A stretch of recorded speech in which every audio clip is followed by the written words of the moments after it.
Hi everyone, my name is Sotheary Bryant. I'm the lead for the automotive industry group here at FCW Lawyers.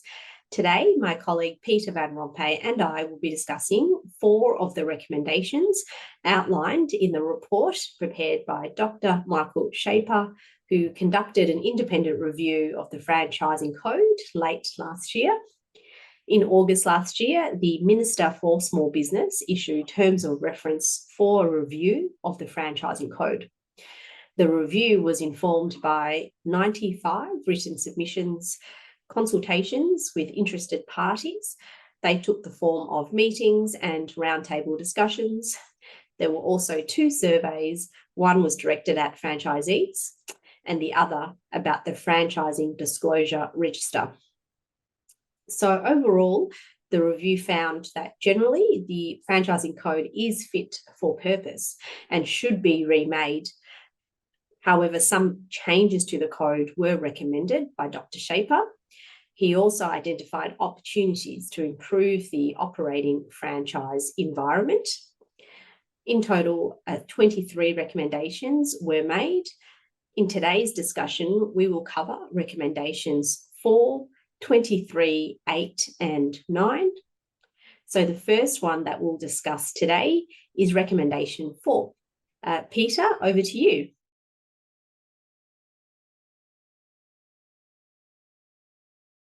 Thanks, Sotheary.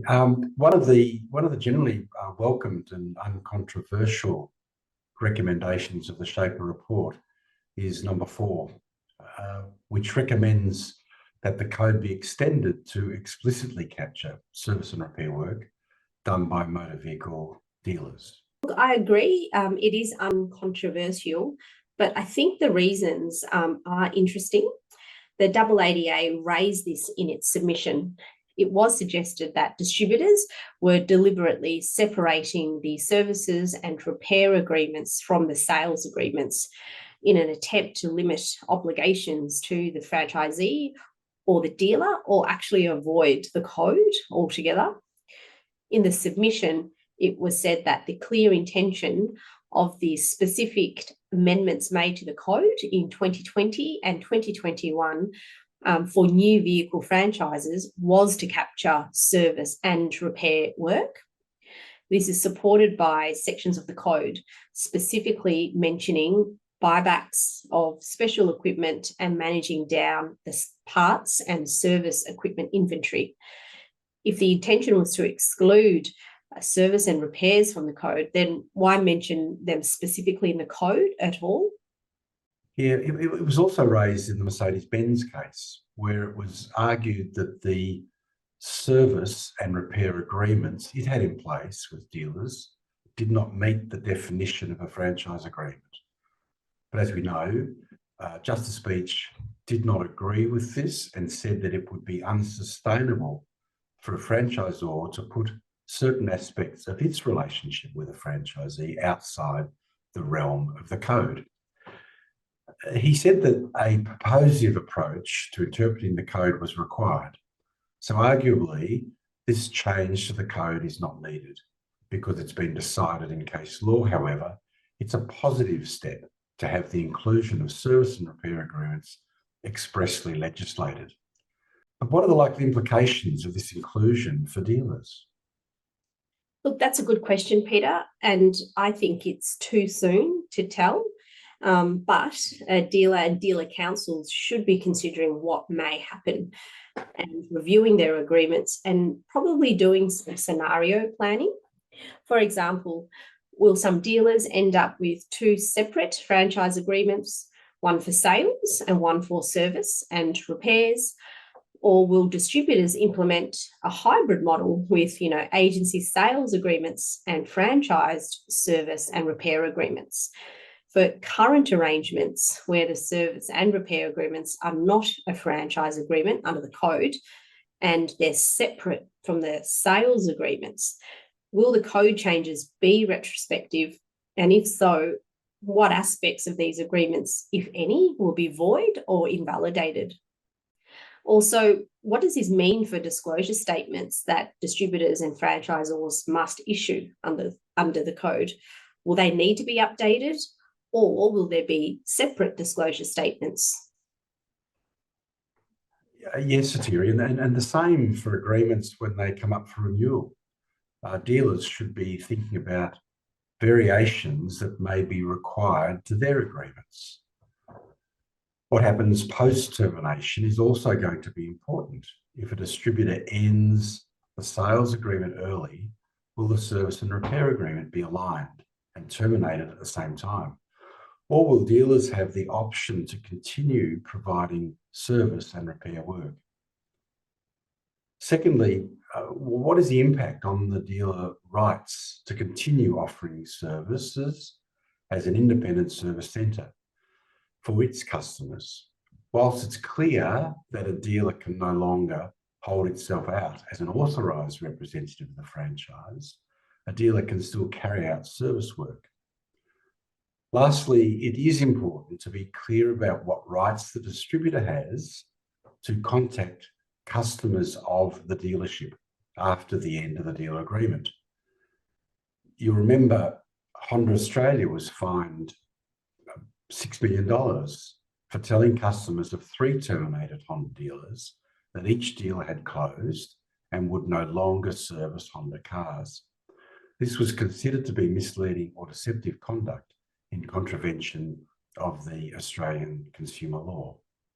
Thanks, Peter. I think that's a good question, but to answer your question, I think it will likely vary from franchise to franchise and dealer to dealer, and it will depend on their circumstances. Okay, so let's move on to the second topic for today, and that relates to recommendation 23.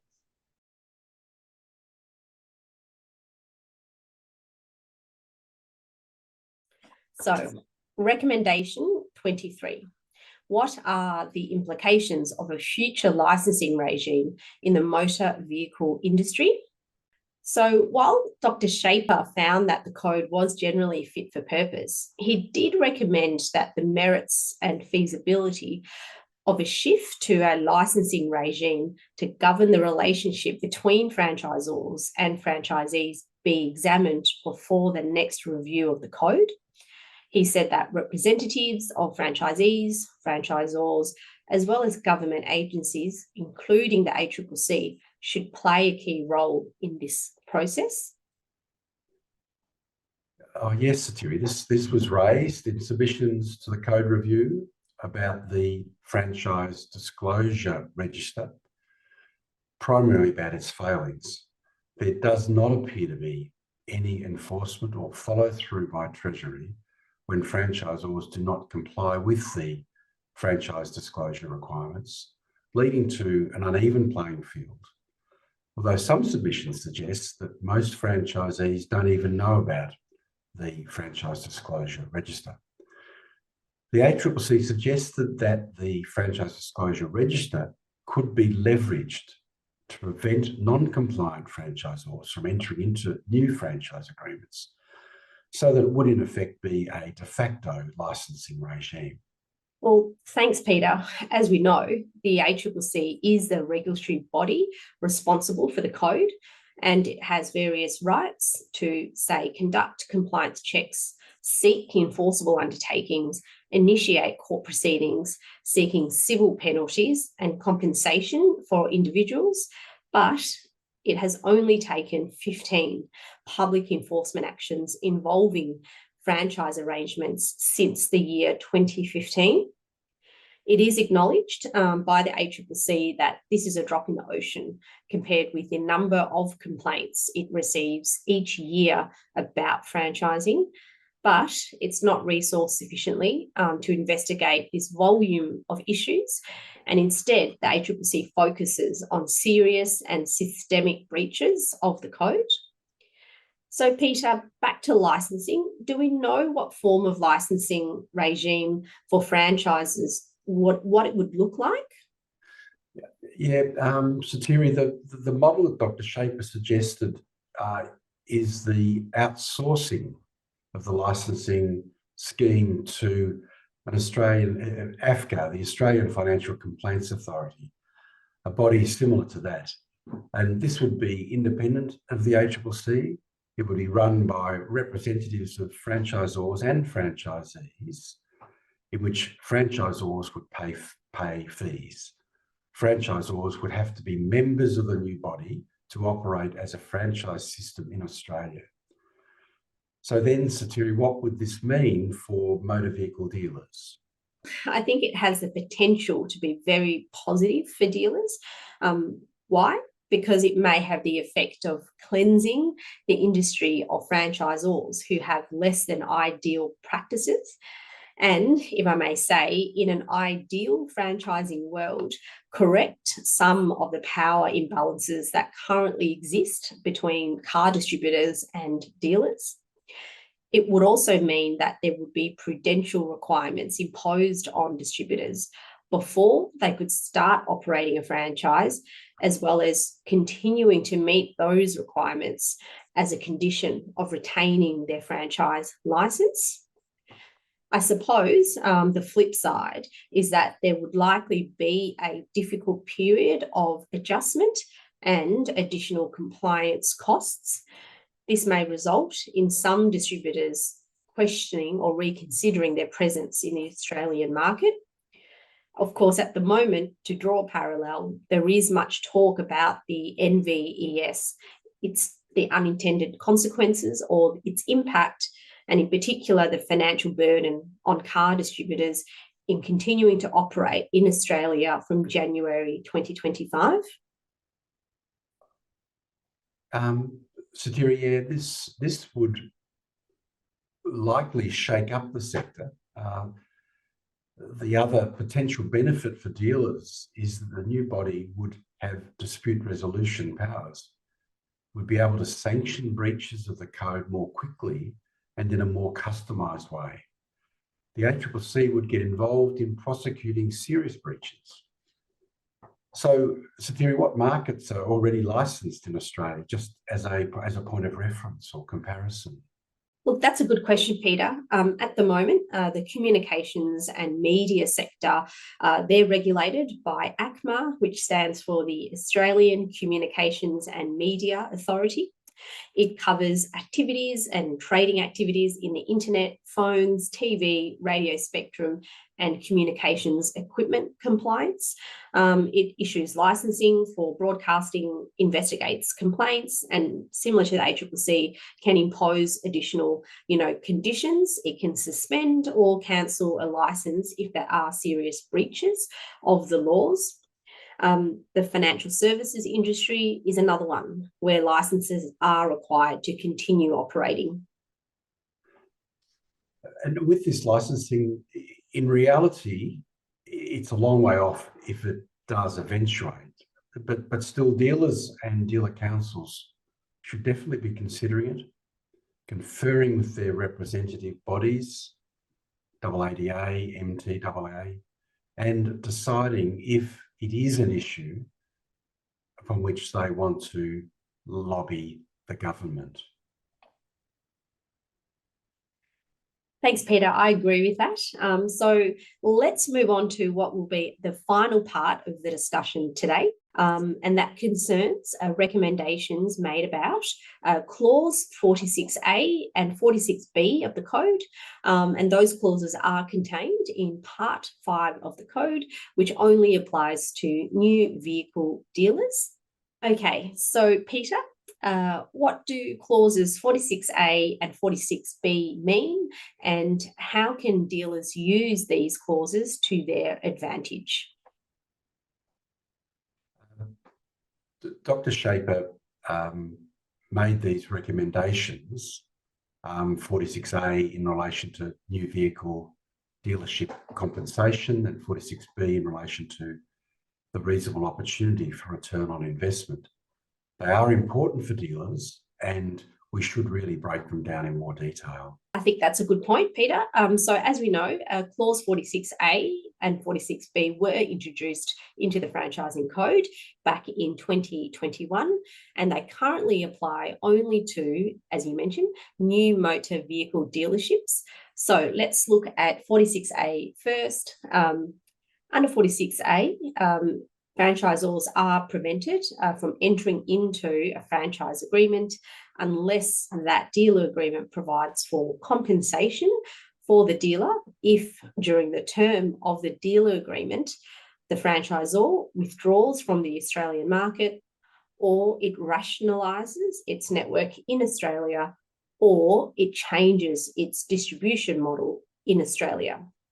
Examples of that third one is what happened with Honda and more recently with Mercedes-Benz when both brands switched to an agency direct sales model. Under that section, the dealer agreement must also specify how compensation is determined, and specifically it must reference lost profit, unamortized capital expenditure, loss of opportunity to sell established goodwill, and the costs of winding up the dealership. 46A also states that a dealer agreement must provide for the franchisor to buy back or compensate the dealer for new vehicles, spare parts, and special tools if that dealer agreement will end and a new dealer agreement is not offered at the end of the term.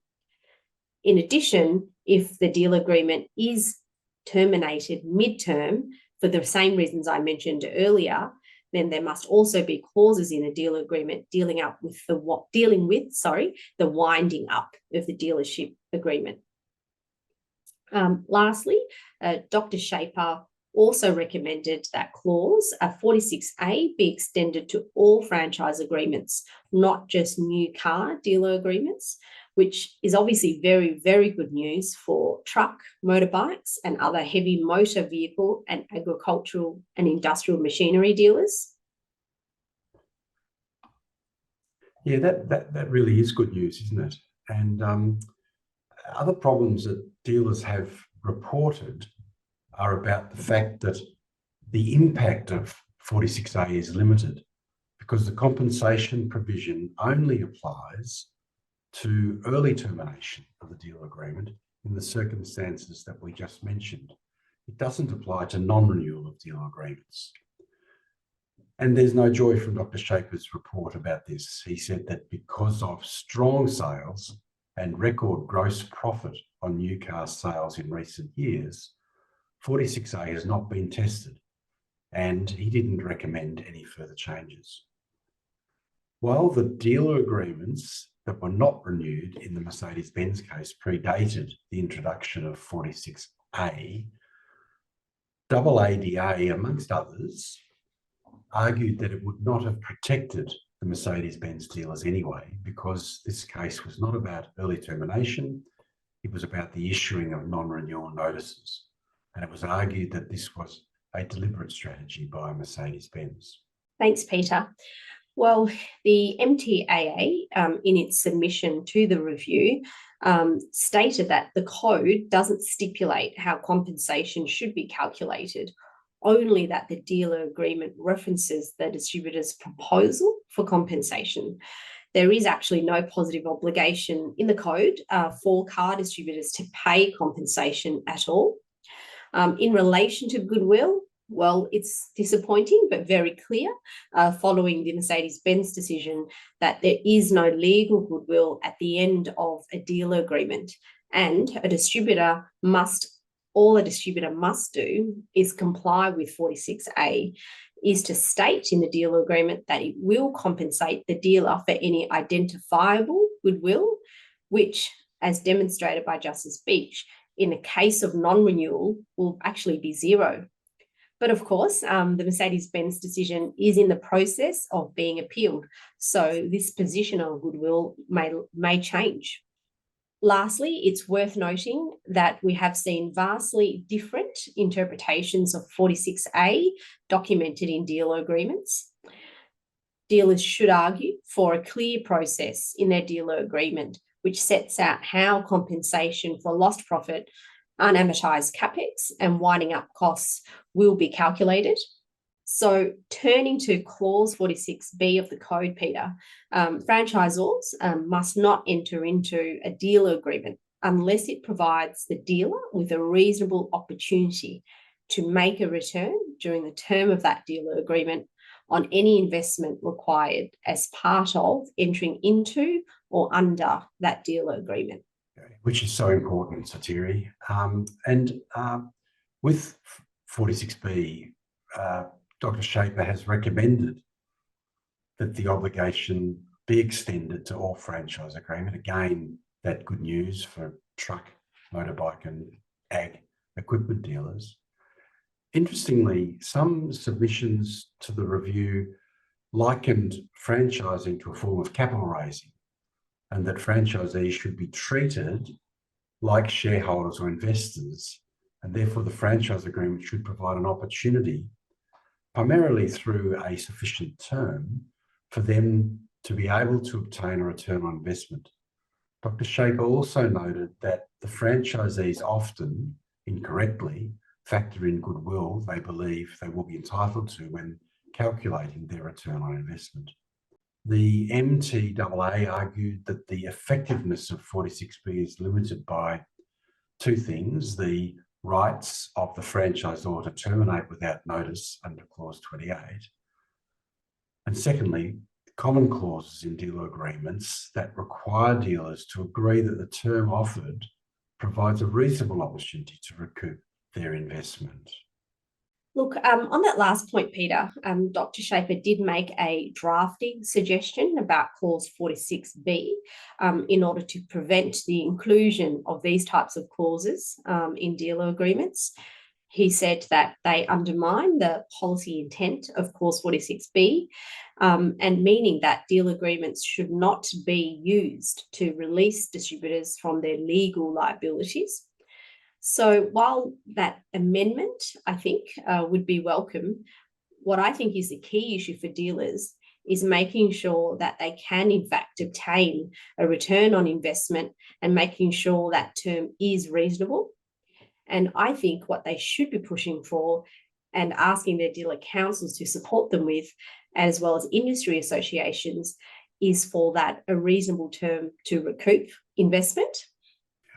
So extending that minimum 5-year terms as advocated by the MTAA to provide more certainty about return on investments, I think would be a good start. And dealers should be wary of any dealer agreement terms that state that they will have a reasonable opportunity to recoup their investments. Well, that was the final part of today's discussion. Some final thoughts from me. Look, I think just from those 4 recommendations, the one about licensing excites me the most. While I agree with Dr Schaper that requiring franchisors to be licensed would be a fundamental shift, I think such a regime could assist to address what is the recurring issues in franchising that seem to continue to arise and erode the confidence in the relationship between a car distributor and dealers.